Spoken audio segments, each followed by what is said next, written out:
Okay, hi guys. No submissions again today. So I thought I'm actually live here. So I am going to try and get here live once a week, even if there are no submissions, just so we can, anybody can jump in, pop in, and ask me any questions they might have. But what I'm going to do is try and do a video. And today, this week, I thought I would do the three most successful the three most successful stories I ever produced at CNN Travel.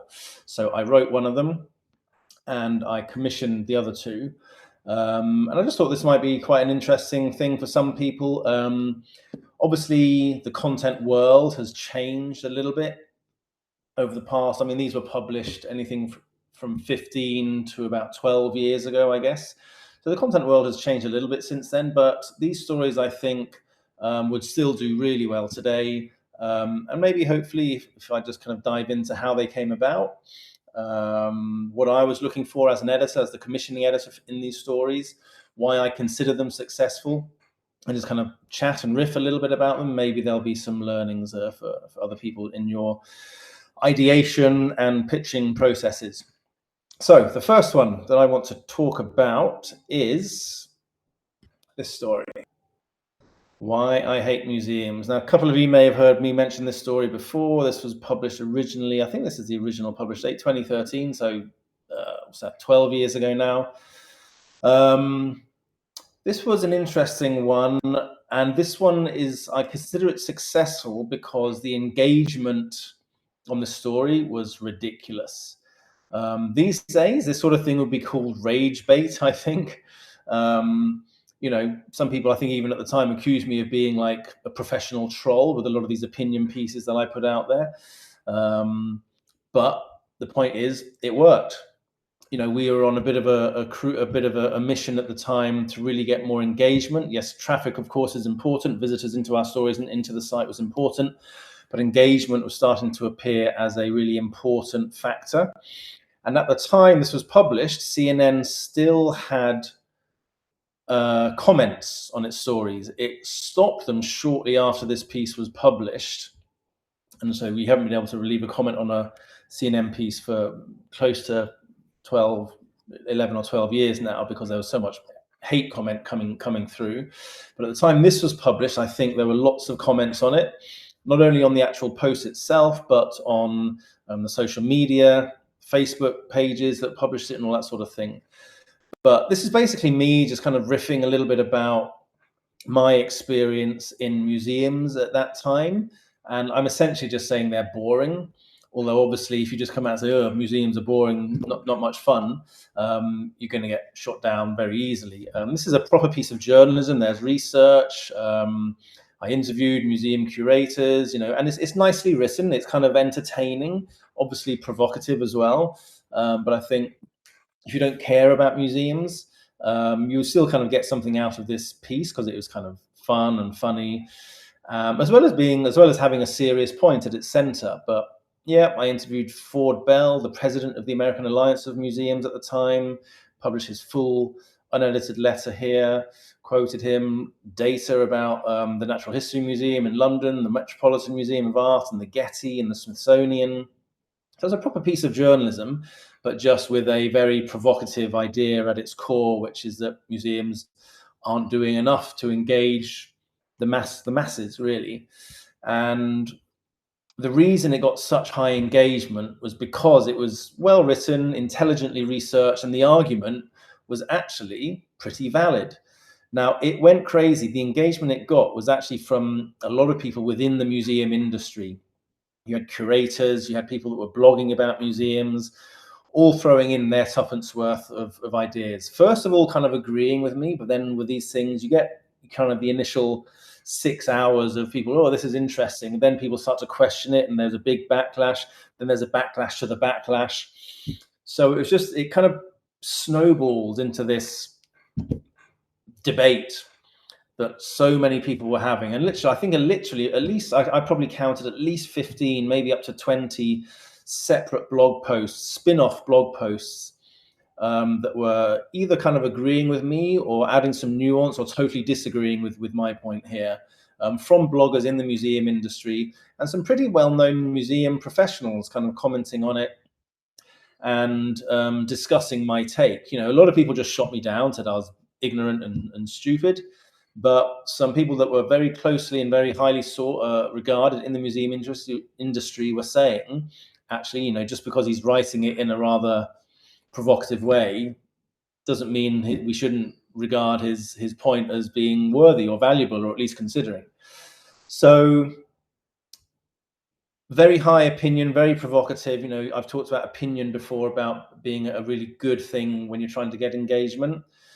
Yes, a little bit clickbaity, a little bit rage baity, but I don't actually know what the traffic on this was, but it was probably in close to 1 million visitors at least at the time, and probably a lot more since.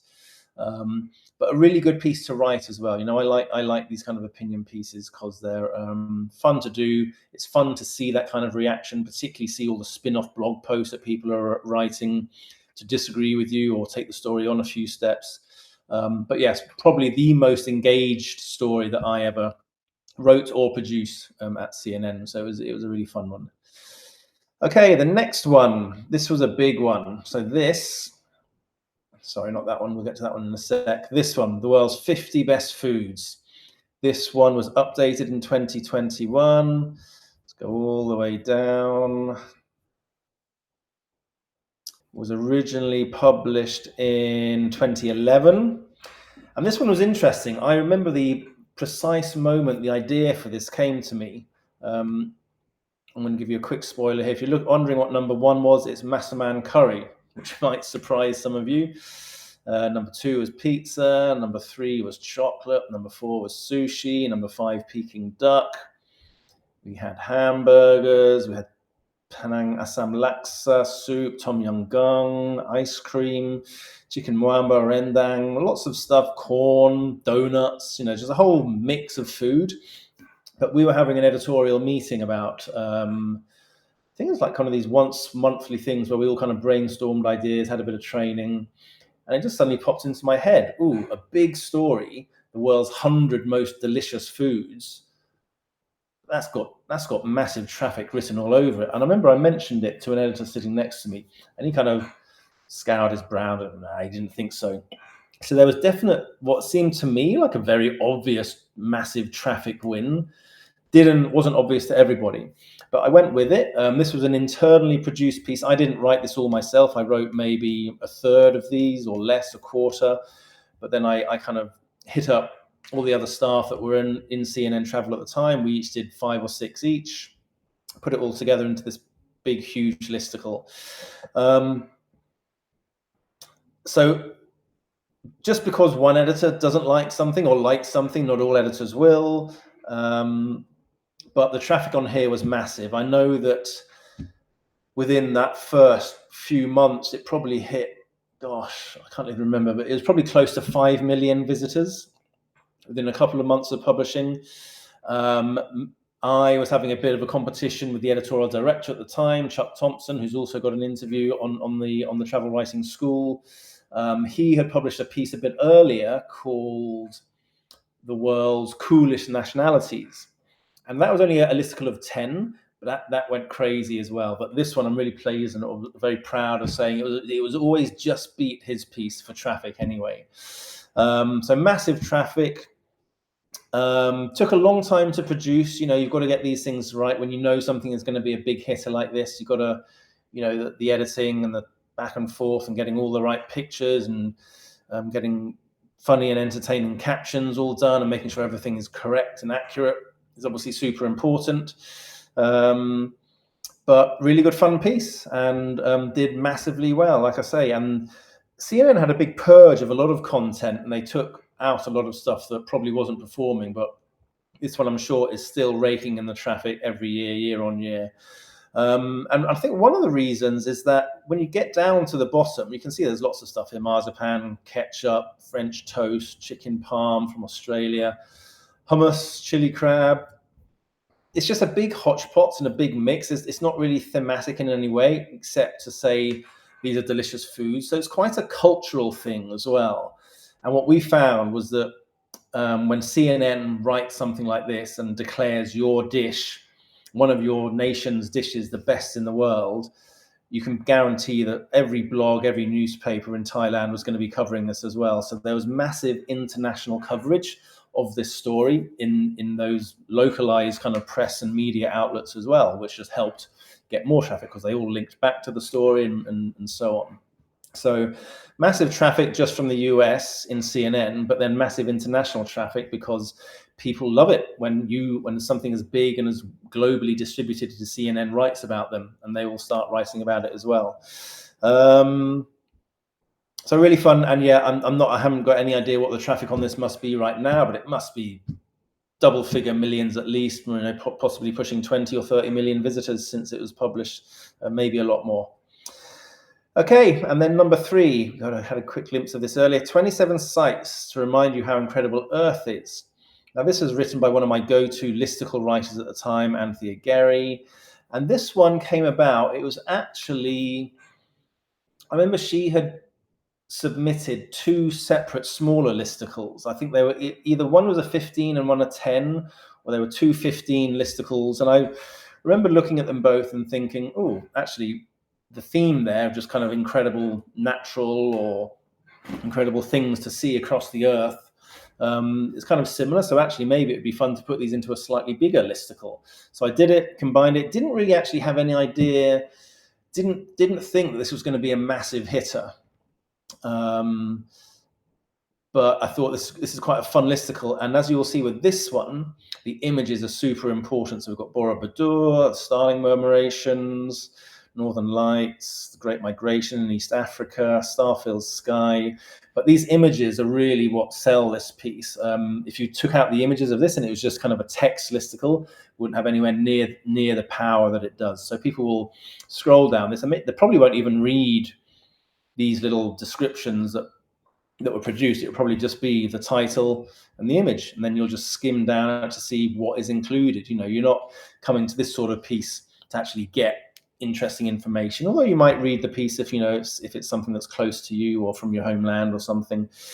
But the image is really important for this piece.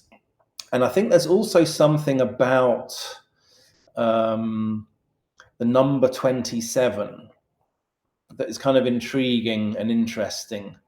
This was originally published in 2013. So the number 27, obviously, had this been 30 sites to remind you how incredible Earth is, for me, I feel that loses a little bit of its power, because it's kind of like, this isn't a super curated, really honed in on list. We're trying to hit a nice round number, 30. Whereas when you have a listicle that's 27 or 29 or 19, the slightly unsaid implication is that we haven't just tried to bump this up to the nearest round number. We're actually giving you the real truth, the real accurate, the great quality stuff that really fits this headline. And we're not trying to hit a number. It's just what we found that really works. So I thought this was an interesting one. So this one, it's most successful because it got a lot of coverage. Like I said with the last one, this one got even more, I think, of coverage in localized presses and localized media outlets around the world. I know that the Daily Mail, we included this one from Britain, in England. I know that a lot of, I think the Daily Mail and the Sun covered this in England. I'm pretty sure most of these places would have, some Spanish outlet would have been, CNN declares our beaches among the 27 best things to see in the world. And same for these sardine runs in South Africa. There's another English one. Turkey, Italy. People love it when something like CNN writes about them, and so they will then help you with your own kind of traffic goals as well. So and again, really just a nice piece to put out there. Lots of good images, and this is the sort of piece that obviously we are expressing an opinion, but it's not rage bait. It's kind of a positive opinion. It's much more celebratory than I hate museums and that sort of thing. And for the food one as well, it's worth noting that food is even more culturally sensitive. I'm going to do another video soon about some stories that really failed. And there's a food fail story in there where we really kind of got taken to town by Taiwan when we named one of their dishes one of the most disgusting in the world, and we had to send some guy over to apologize on a kind of ambassadorial visit. So these things can go really well, but they can also go really wrong. But those are three cool stories that did really well, that I consider among the best, or my most successful production-wise for CNN Travel. But like I say, I'll do a less successful or least successful piece video soon as well, because I think that would also have some pretty interesting learnings. But cool. Hope that helps. More to come on the Travel Writing School, so keep tuned.